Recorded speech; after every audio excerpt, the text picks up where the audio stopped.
the first to know Nsem-Pii TV.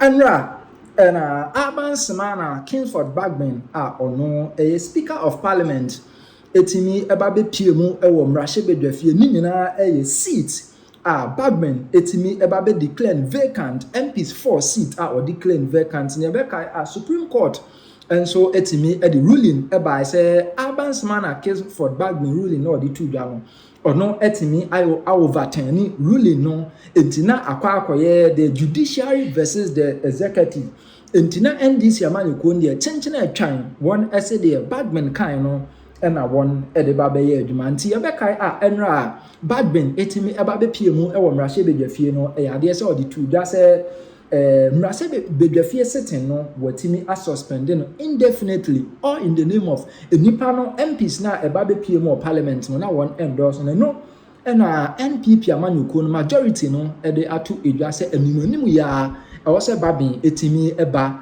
na one etenase na one etimi eye adwuma as parliament because untimi and suspend the parliament indefinitely bra parliament ni so ewo business bebre etimi eye na krata na omode bae no yenkoni enkotie emu ensem eno ane na wotwe na speaker efre yen se yemra parliament na yemenye adwuma mfa mo man no na ye bae no ne yawoden ma se blanda na mu na no na minority leader raise statement ewo ordinance 3-1 an urgent statement draw speaker attention won bia na onu fees as a speaker but before then na Haruna the petition akwa speaker we order 99 na a petitioner as a ni panitimi deko the Haruna process no speaker niso na minority leader na speaker urgent statement no ma make comment on it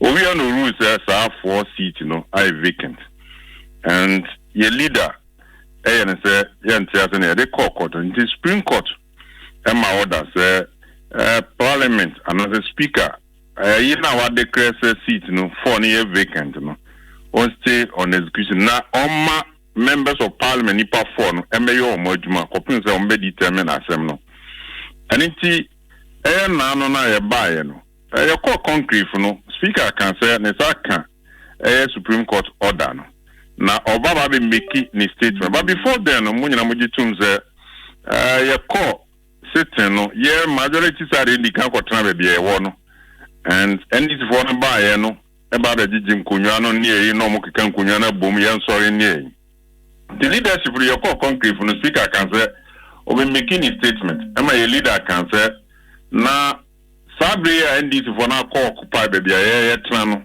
They are not also capture leadership. So na be you could range that any day. And I say I need to me and come about or ban or make a statement. And not be making statement is based on Supreme Court order and then the way Parliament and NCINT, urgency needly. And I don't think that this is an explanation as a speaker at the Miami because by say Baba Be Juma. Niama yestiti ewo mumu no masande de akwa komanda ewia nti ubisa anasa anete yeah but say utie speaker nso year o kan say and mind you say after say mukoshia or conclave no more members of the majority no more parliament obi you left equal tnamo offices in the time a speaker ebe making a statement no na enya de amowo and speaker made the point say as per members of parliament present, or more quorum to conduct business, but no quorum to make decisions based on which or journey parliament Senate. It is a way in your explanation enough. What else were you expecting him to say? Yeah, Obiamon, Niamestra, and the tenant said, concrete, your coin, also Mishas and me preamble, and me can say, Anopana, a boy 8 o'clock, your court chamber on your majority chief with another play, any deacon or chamber. And I mean, Honorable Habib. Yenina Kokotna, baby, a majority side at Trano. Ya Koyano. Na ya Kunyanan, baby, a training in an hour paper. Almost the same bivia because about parliament. On the right side of the speaker, no, a majority, no, and MPB or 2 Biano. Oh, a year more, Wakunyano, with table. Oh, sorry, now, Kasa. Big scheme nature within no membership, and as a constituency representative. no munyi ye kotra on when this one buy no and am kotwen omo leadership nkonya na wo front no e de ba be kan ye de no hono ba betna ho and members ni bi e buy en chem nso na mun kotra ye side no because the majority yes say no ye no until the speaker ababa be rule say mo na mo ye majority no ye nsore nko nti ye leader e be wura inside no here the way na na man siko no e no ye say Nsem-Pii on pegigi because or them ready and asem no what they are court nti ye chance speaker na or head of the institution be ba na wa be kan bibi dia tre and ye call a press conference be ba your office and che be 40 minutes and no mo friends o mo hia leadership no and ye call na speaker kan say wanya Supreme Court order no ba be make statement on it and na ye leader Alexander Nyoma ke bisa ne say sabre end is for occupy ye prison no ye ntimi nkone ye no mo nkoye gidigidi say ye nso no ye kwa akotena other side and say akotena be bi o mo tie no nti speaker ma order say leadership no mo kwa mo nko katra members no so bi ankotena be bi o tie speaker anka hwe antere say one dey be making a statement and na leader kan wo ho say ene de basa na ye no ye ntimi nkotena other side no ye ntimi nkotena be bi end is for no so be occupy wo ye ho no ti ye kwa your offices no money rule ni wie na say ye ba chamber na ye be transact government business ye be ba eno ntina ama ye be try your offices no eno ntino at the end of the day no say tembia ye kwa and is one raise quorum e de ye and at that material moment no enya dia no mo take the major decision bia ho na we expecting say speaker be can say sa letter na we receive Supreme Court state of execution no obe maintain na nka yemra na eme adwuma wan kan so no so adwene house no neatly and at the end of the day no ye hia say be ye aban adwuma de ama no e pe niema ya list no and nti na ye request say yes amla parliament because constitution in my kwan say nya nipa 15% I bet me recall parliament back. That is why through my leadership for mama authority to do that. Yeah, but Sisia no said ya can I mean based on someone the requisite amount of signatories no and as a number of signatories no mubetimi I'm a speaker I recall a parliament but when parliament comes back na said ye will leader I catch you speaker and say base say wamamo ankwa ankotena baby e wose motena na enya de a mobeba parliament aba be ye adwuma say moba back na say still ade esi ye san esi wa eden na mobe Obiamo wadaruma mijiri say process no Supreme Court honorable me pacho Obiamo your colleague of parliament sorry Obi me did the Obi yes sorry na za me promote na that one be MP Obi pacho me na say Supreme Court can say speaker and parliament as an institution no omo respond famra Friday yes na asem no omuni yes already yes standing order 53 no and your constitution article 112 no 3 na or say ya the letter no within 7 days no as a speaker head parliament back and funny say and ya dey akono etna to next week no ye nim say Supreme Court e betna asem so before the Supreme Court be we na asem no na bibia settle down and inti na ya say process na say enne se na be ya Supreme Court the process na say Friday in next week you know ye nim say Supreme Court so no e be di assembly in terms na be ya ye betimi aba back aba be parliament because when na e buy no obi nanka ye just 3 weeks to go back to our various constituencies nanka 8 parliament ye ba bi mu around jebe January 6 no na anka ye dissolve 8 parliament no e ba sa no ntino minim say within 7 days na speaker be free back no na Supreme Court so no yeah, but also the challenge with the Wakane is Supreme Court in fact timetable be my on when umbedi assembly and nobody can predict. A bit about almost start here. Ebio munya enwie inti ano yentimi nka with certainty say umbetimi awia munya kwan akwa ye madwuma no number 1. Number 2 so when say more boycott parliamentary sitting enra nunti parliament entimi am form a quorum to make decisions. Why do you think there's a speaker recall a parliament based on more request we are?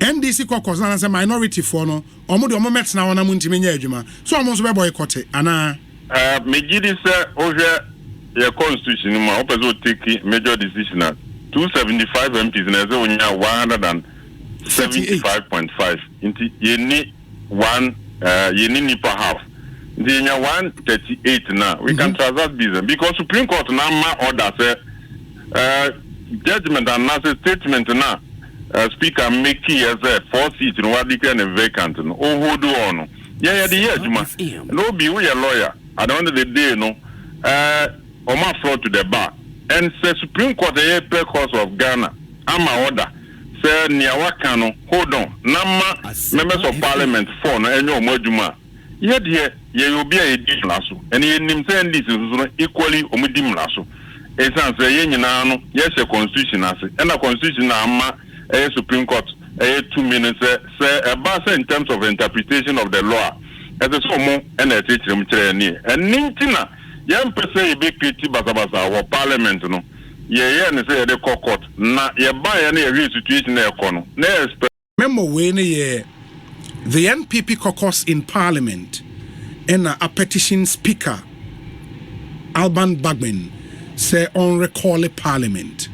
Now, it's a memo to the Right Honorable Speaker from the second Deputy Majority Chief Whip.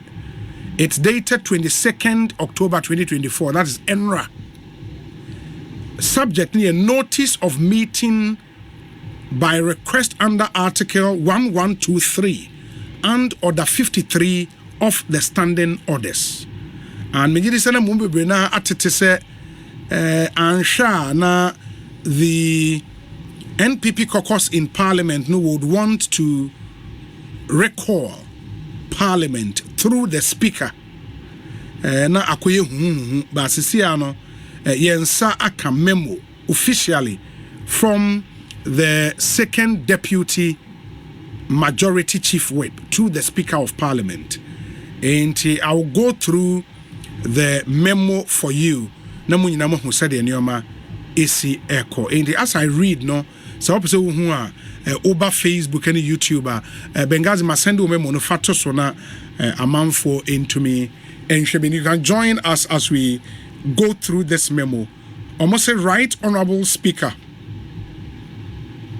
respectfully on behalf of myself and the requisite number of members of Parliament from the Majority Caucus, I have the honor to address you on a matter of utmost national importance.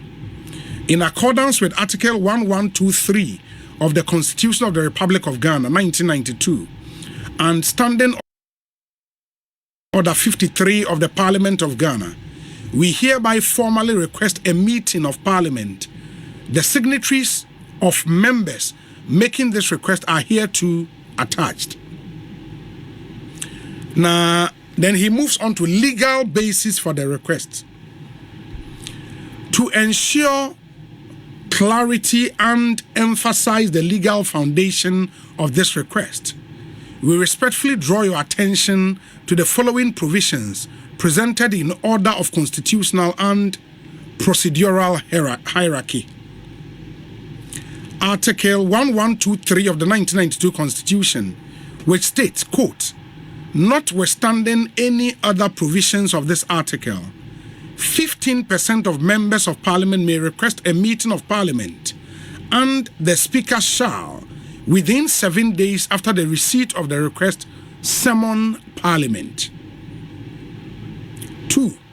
Standing Order 53.1 reiterate, quote, despite any other provisions, 15% of the members of Parliament may request a meeting of Parliament, and the Speaker shall, within 7 days after the receipt of the request, summon Parliament. It would say the order in the Standing Orders, no, it taking inspiration from the article in the Constitution 1123.